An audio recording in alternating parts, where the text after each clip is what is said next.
No one remembered when the Empire began broadcasting its wars. It was simply how the galaxy breathed. Invasion as spectacle, conquest as routine, the crushing of resistance televised across 1,000 worlds. The screens floated in marketplaces and military academies, in the slums of fringe planets and the golden towers of the core. The Empire valued visibility. It believed terror functioned best when illuminated. Humanity, youngest of the spacefaring races, had learned long ago not to look away. The broadcasts taught us how our enemies thought. They revealed patterns in carnage, weaknesses in seemingly invincible fleets. The Empire meant to intimidate us. Instead, it educated us. We knew them before they understood us. Yet even for us, that day's transmission felt different. Something in the static. Something in the silences between frames, like the galaxy itself held its breath. T opened on a graveyard of stars. The system's name was unmarked on any chart, its coordinates classified by 3 empires before the current one. The feed began with a distant view, a cluster of shattered moons, swirling dust clouds, debris that might once have been a mining station. It drifted in slow, solemn circles, illuminated only by the soft glow of a dying red dwarf. The Empire's logo pulsed in the corner of the broadcast, arrogant as always. The narrator's voice was flat and triumphant. Today, it proclaimed, the Empire ends the greatest human threat ever to crawl out of that primitive world they call Earth. We knew who they meant before the camera zoomed. Her fleet hung between the debris fields, hungry, wounded, yet unbroken. Human ships were never elegant things. They were jagged, utilitarian, born from scarcity and desperation. But her formations were exact, balanced like an equation. There were burn marks along their hulls, plates torn open by plasma fire, broken weapons still smoldering. But they held position. Holding was something humans excelled at. We had given her many unofficial names over the years, though none were spoken by the narrator. The Empire refused to call her anything but the human general, a title intended to erase individuality. It failed, of course. Humans do not lose identity when denied a name. We accumulate myth instead. She was the strategist who outmaneuvered the Dralnor swarm. The commander who saved the colonies of Serat Prime by weaponizing its own collapsing atmosphere. The protector of the civilian wall during the siege of Vega 3, where she held a line for 7 days without sleep. To us, she was simply the last shield between humanity and extinction. Her ships moved in silence now, adjusting their formation in response to the Empire fleet's growing shadow. The Empire arrived like a tidal wave, tiered battle platforms, carrier ships the size of continents, shadow-class frigates that blotted out light. Their engines glowed with a poisonous blue hue, illuminating the system like a false dawn. They had brought everything. The broadcast cut to the Empire's commander, a towering, insectoid figure with 4 metallic arms and a crown fused to its skull. Its mandibles clicked rhythmically as it spoke. Human resistance ends today. Your general will kneel before the galaxy. The human fleet did not respond. The general had never cared much for theatrics. Instead, her ships slowly shifted, the formation tightening into a spearhead. Dozens of smaller vessels took positions along its flanks, interlocking shields in patterns the Empire never understood.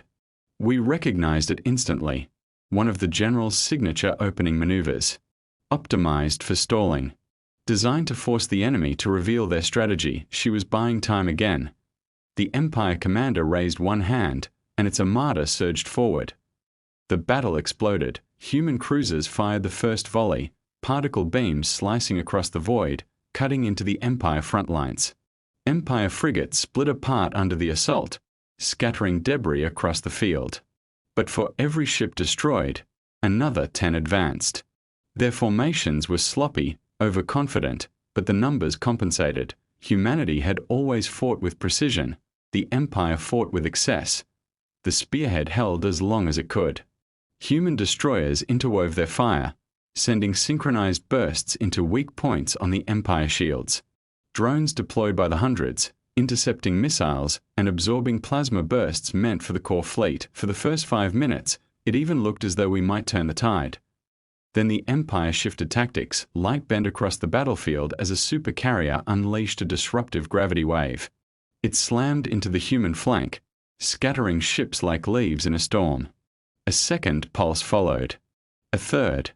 The formation cracked. The first human cruiser went dark.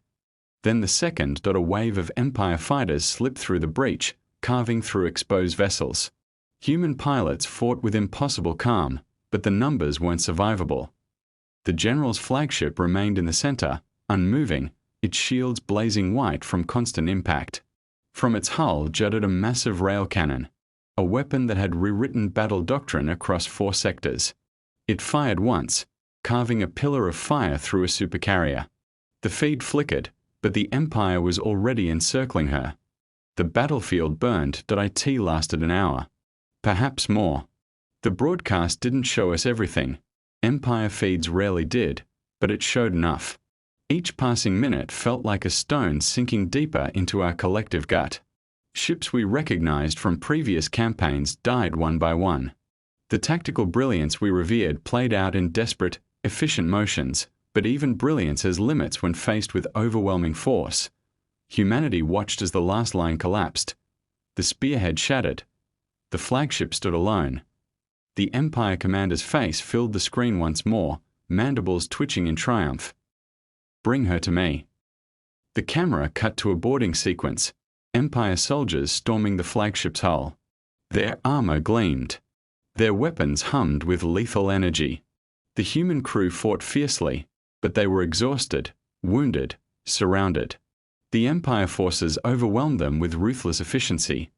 The broadcast shifted inside the flagship's command deck. There she stood. No armor now. No helmet. Just a human figure in a dark uniform, hair streaked with battle dust, eyes steady as the void surrounding her. No fear. No surrender. She stared at the incoming soldiers as though observing an inconvenience. They surrounded her, raising their weapons. She did not flinch. A metallic clamp locked around her wrists. Another soldier struck her in the abdomen with a shock staff. She fell to one knee, but her gaze never wavered. The Empire wanted her broken. They received defiance instead. Humanity watched, and for the first time in years, we understood helplessness. They dragged her onto a platform inside an Empire hall, a throne chamber designed to intimidate lesser species. Columns carved from living stone rose into a vaulted ceiling. Spectators from half a dozen worlds filled the balconies, eager to witness the humiliation of the woman who had cost the Empire so many fleets. The Empire commander approached her, towering, adorned in ceremonial armor. "You protected your kind with tenacity," it said. "But your species is weak. They will kneel." She raised her head slowly. Her voice was quiet but sharp. "You misunderstand us." The commander struck her across the face. A hush fell over the hall. The broadcast continued. The commander gestured to the assembled audience. "Behold your general. Humanity's pride. Humanity's last hope." It turned to her again. "Any final words before your execution?" The hall leaned forward. The galaxy leaned forward. Even humanity leaned forward. She smiled. It was small. Barely there. But unmistakable. "You should not," she said, "have woken what sleeps behind me." The commander frowned. "Cryptic nonsense." "It won't be nonsense when it arrives." "What will arrive? Human." Her eyes glimmered with something ancient. "Humanity." The commander drove a blade through her chest. The galaxy did not expect humanity to react. They had watched the broadcast of the human general's fall and concluded the species would bow, scatter, or at best mourn. What they did not account for was the silent intelligence of a young, stubborn species, capable of unity on a scale that defied even the Empire's most complex predictions. Across every human colony, systems flickered, lights dimmed, and ships shifted without announcement, following patterns unseen by Empire scanners. The humans were moving as one organism, their collective mind orchestrating every fleet, every factory, every data node. In orbital command centers, planets long considered primitive became hives of sudden efficiency. Engineers reconfigured civilian stations into hidden armories. Traders and merchants rerouted shipments of raw materials into the construction of unmarked vessels. The ships that had lain dormant in asteroid belts for decades activated simultaneously. their signatures rising just above the sensor noise. Every human alive seemed to have internalized a single command. The Empire had misjudged them. The first strike came quietly. An Empire outpost, poised to monitor human communications, simply disappeared. No explosion, no broadcast, no signal. It was as though the station had been erased from reality itself. Scientists and analysts in the Empire High Command initially assumed a catastrophic systems failure. By the time they realized the event was coordinated, the next station had vanished, then the next. Humanity's retaliation was neither chaotic nor indiscriminate. It was precise, surgical, and untraceable. The humans had learned from watching the Empire.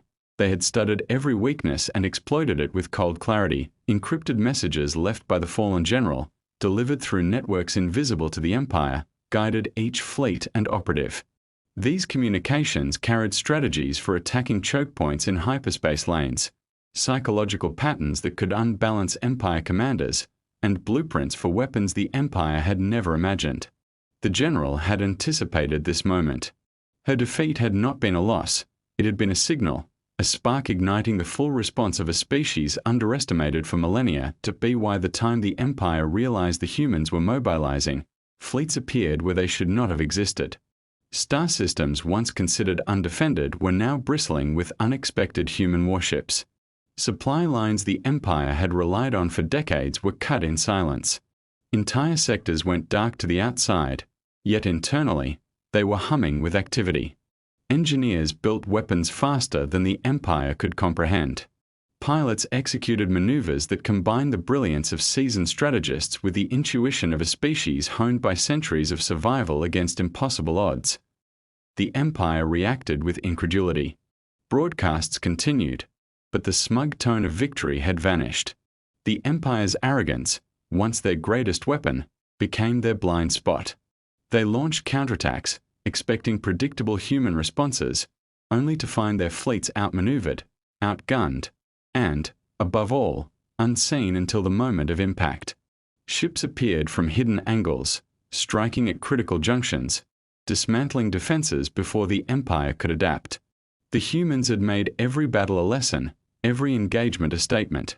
You cannot kill what you do not understand. As the retaliation escalated, humans revealed technologies kept in reserve for generations. Phase missiles that could bypass conventional shields, slip-space tunneling allowing vessels to appear where the enemy least expected, and nanoforged suits that repaired themselves faster than any known device. The Empire assumed these were sudden innovations, but in truth, they had been refined in silence, awaiting the right moment to emerge. Every new weapon, every tactical maneuver, reflected the teachings of the general. Her strategies were now humanity's lifeblood, coursing through fleets, stations, and colonies alike. The Empire's war rooms descended into chaos. Commanders argued over simulations that failed to match reality. Plans created to counter human tactics collapsed under the weight of unpredictable but coordinated strikes. Panic spread faster than fire.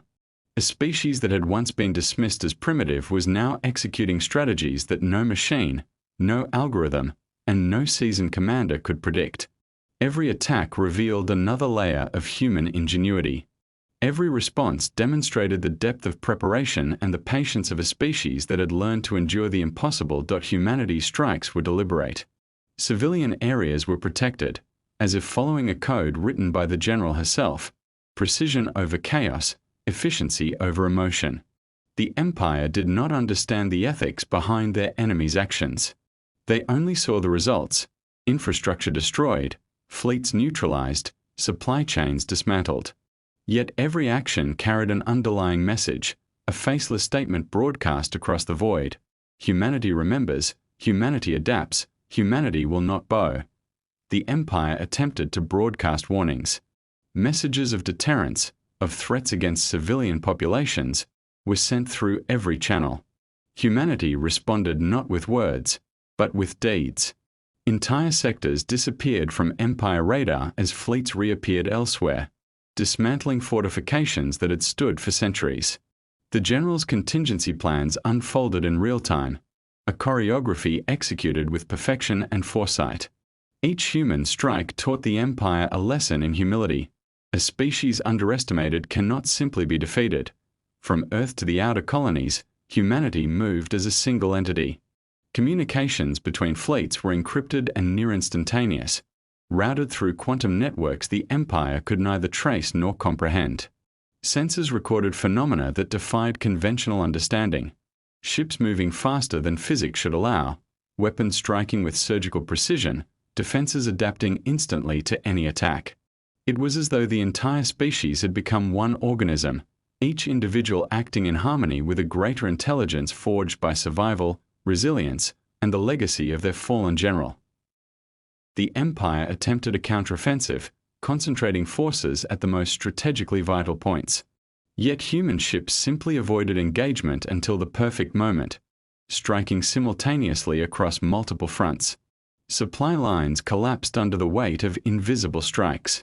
Military communications were intercepted, altered, and redirected. Human technology, guided by the general's foresight, allowed for instantaneous adaptation. For every Empire maneuver, humanity had already anticipated and prepared 3 responses. What the Empire saw as luck was in fact preparation spanning decades. Even centuries die in the midst of these strikes. Humanity's ingenuity became legend even among those who had long dismissed them. Engineers created automated battle drones capable of improvising tactics on the fly. Ships cloaked themselves in energy fields invisible to standard detection. Weapons adapted mid-flight, choosing targets based on threat assessment in microseconds. No Empire force, no matter how large or well-equipped, could contend with the speed, intelligence, and coordination of human operations. Faceless observers described the phenomena in stunned whispers. The humans were no longer a race. They were a storm, precise, inevitable, and unstoppable. The general's plan extended beyond simple warfare. Behind every strike was an educational element, a lesson to the Empire that survival depended on understanding, not dominance. Civilian engineers repurposed obsolete stations into advanced weapon platforms. Colonists converted environmental systems into defensive networks. Traders became intelligence operatives, using supply routes to transport not goods but strategies and information. The entire species became a living, breathing weapon. Every human contributed, knowingly or unknowingly, to a plan written before she fell, executed now as if guided by her unseen hand.